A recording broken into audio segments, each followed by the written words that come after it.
Welcome to the Enjoy More 30s Family Finance Podcast, the only podcast dedicated to making life more enjoyable for young families by hitting on the financial topics that tend to weigh on us, stress us out, and distract our focus from simply enjoying life. Welcome to the fourth episode of the Your Parents' Money Mindset series. Last episode, we covered how to help a surviving parent adjust to a solo situation.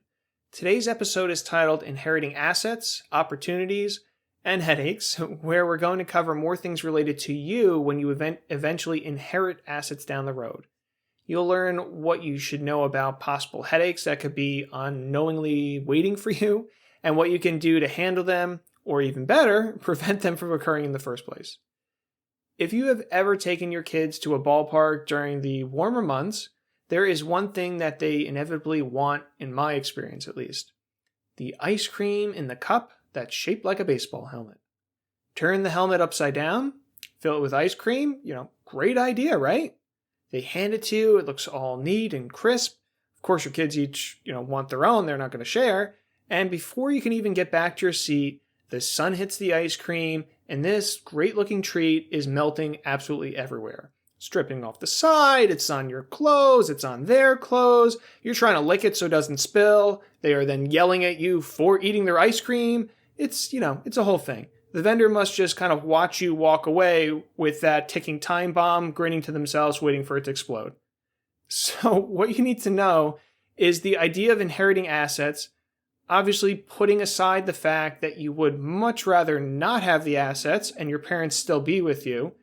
Financially, you would assume it's a good thing, but there can be many hidden headaches built in if you are not prepared. The first thing to know is that there are two ways assets can pass to you, directly or through the will. Assets that have to pass directly to you are ones where you are listed as a direct beneficiary. So retirement accounts and annuities are almost always set up this way if properly maintained.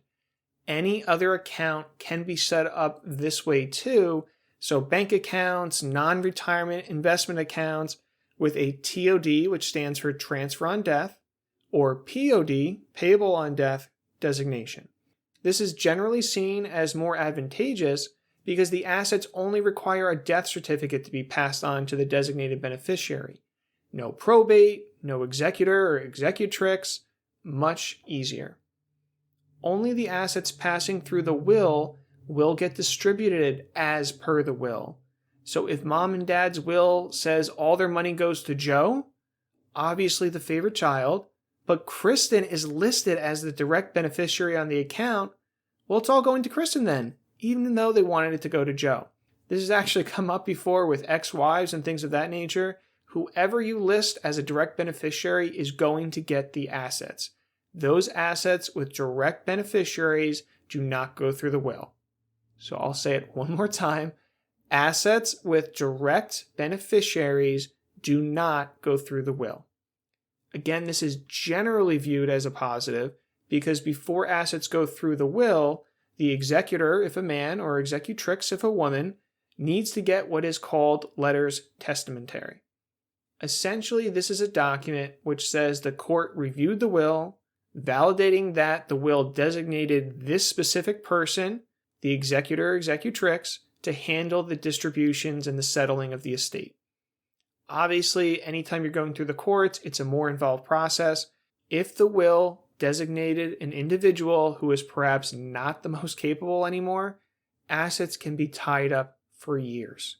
In these instances, we have had clients thank us that we at least titled some of the assets TOD to bypass this problem.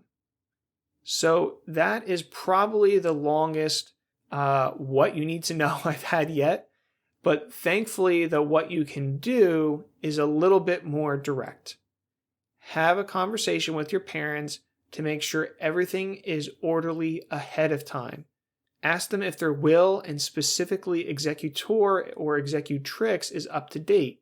They may say, oh, the kids are all grown up now, so, the will goes to all of you guys, but maybe they had an aunt or an uncle or whoever knows else as the executor or executrix back when they put the will together. So that really needs to be updated. Ask them if they know which assets will pass directly through the will and which will pass directly to beneficiaries.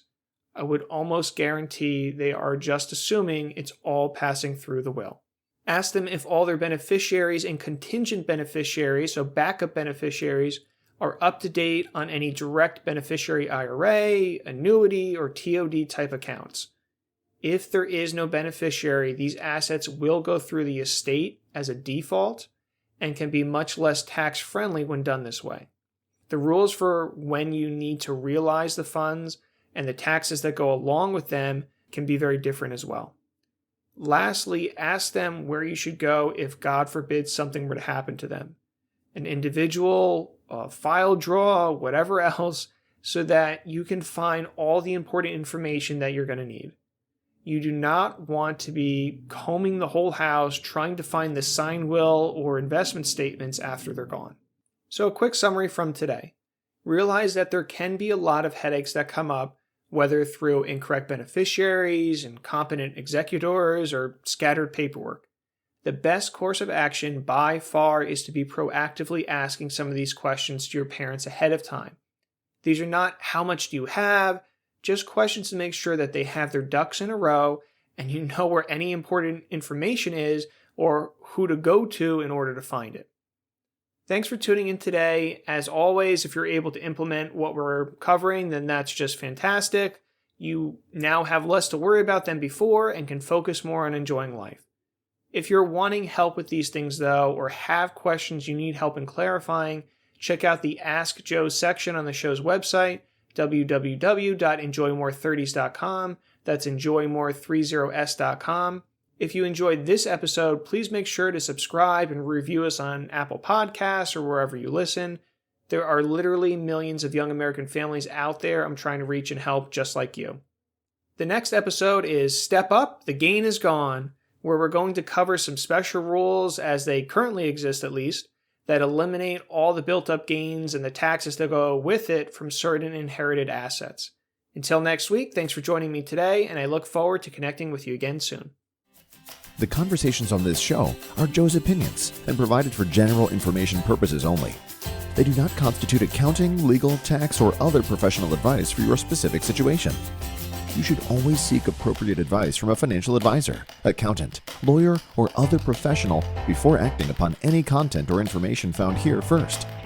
Joe is affiliated with New Horizons Wealth Management, LLC, a branch office of TFS Securities, Inc., and TFS Advisory Services, an SEC-registered investment advisor, member FINRA/SIPC.